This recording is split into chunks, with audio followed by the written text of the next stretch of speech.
All right, let's talk about one of the most complicated figures of the 20th century, Joseph Stalin. This is a guy who literally built a superpower, but he did it on a foundation of pure, absolute terror. So, where do you even start with a guy like that? Was he the brilliant architect who dragged a nation into the modern age? Or was he just a paranoid tyrant responsible for, well, unimaginable suffering? That's the big question, right? The one we're going to dig into. And this is what's so wild about Stalin. It's this total contradiction. On one side of the coin, you have the guy who turned a farming country into an industrial powerhouse, strong enough to beat Hitler. But flip that coin over, and you see the monster whose policies killed millions upon millions of his own people. Both those things are true. They happened at the same time, and that's what makes him so hard to figure out. Okay, so to really get a grip on this, we've got to go back, way back, to the very beginning. How does a kid from a small town in Georgia grow up to be, well, Stalin? You know, his childhood was just brutal. He was born Osif Jugashvili. His dad was a violent drunk, but his mom was tough as nails and absolutely determined for him to make something of himself. He even got smallpox as a kid, which scarred his face for life. But through all that, the violence, the poverty, he was smart. He did great in school. You can almost see how that kind of upbringing would forge someone who was incredibly resilient, super cunning, and just tough. And get this, his mom actually sent him to seminary to become a priest, but that didn't quite work out. Instead of the Bible, he found Karl Marx. So he ditched the church for secret revolutionary meetings and ended up with Lenin's Bolsheviks. He became this hardcore operative, getting arrested, exiled to Siberia, escaping, and just jumping right back into the fight over and over again.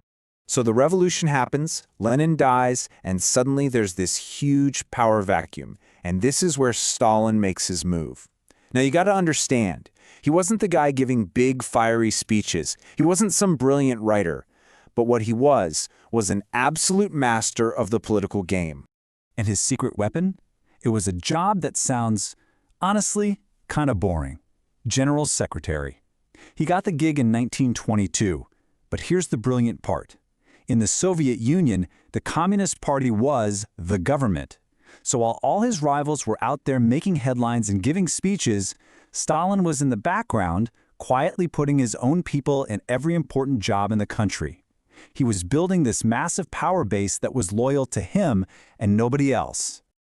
He played it like a chess master. It was completely methodical. Step 1, take over the party machinery. Done.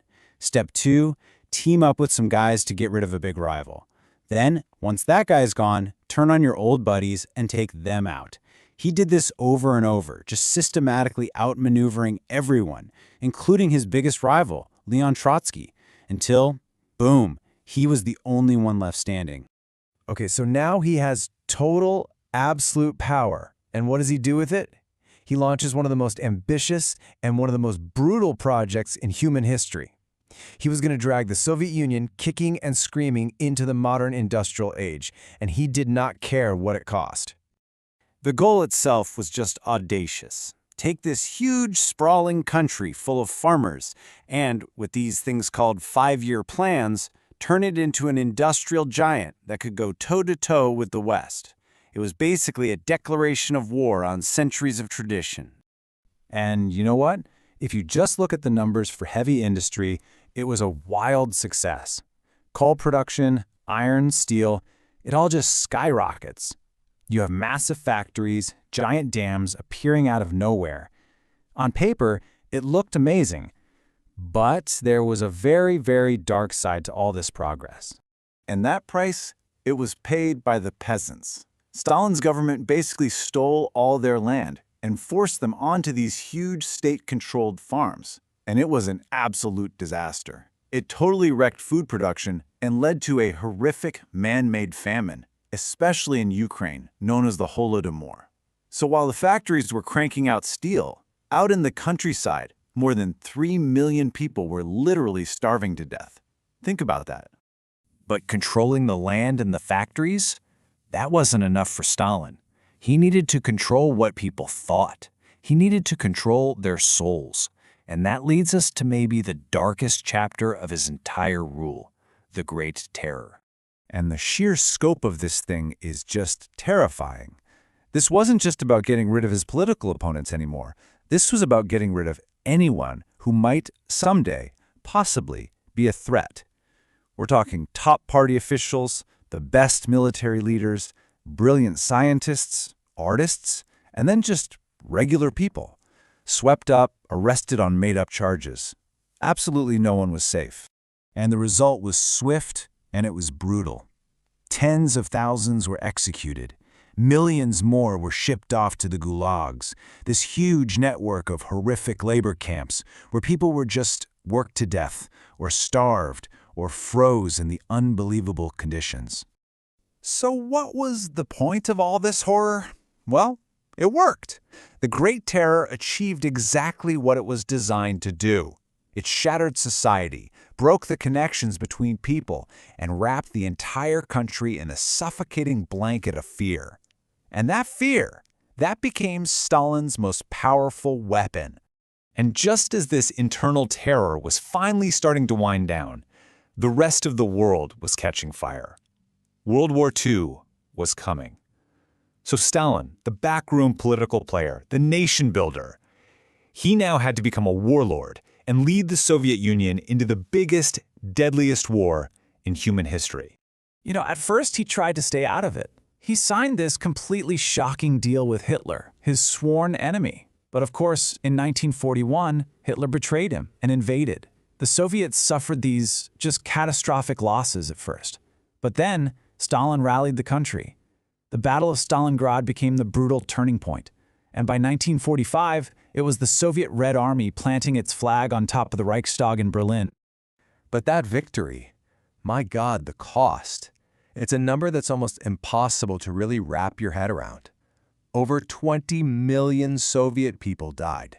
Soldiers, civilians, men, women, children. More than any other country by far. So yes, Stalin led his nation to victory. But it was a victory that was bought with an absolute ocean of blood.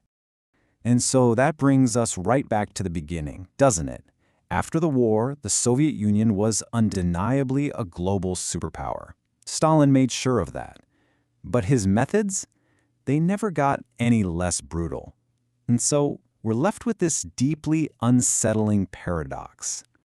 It's like looking at a historical balance sheet. In the architect column, you have industrialized the USSR, defeated Nazi Germany, created a superpower. Pretty impressive, right? But then you look at the Tyrant column, caused a massive famine, ordered the Great Purge, built the Gulag system, ruled by fear. And the craziest part? Both columns are 100% true. So when he finally died in 1953, there was this collective sigh of relief, and the Soviet Union itself had to figure out what to do with his legacy. The next leader, Khrushchev, started this whole process of de-Stalinization, publicly calling out Stalin's crimes, tearing down his statues, basically trying to escape the massive shadow he'd cast over the entire country. But that shadow is incredibly long. You can still feel it in Russia and around the world today. Which really leaves us with that one final impossible question. How is history supposed to judge a man like this? A man who is both a builder and a destroyer, an architect of a superpower, and an architect of pure terror.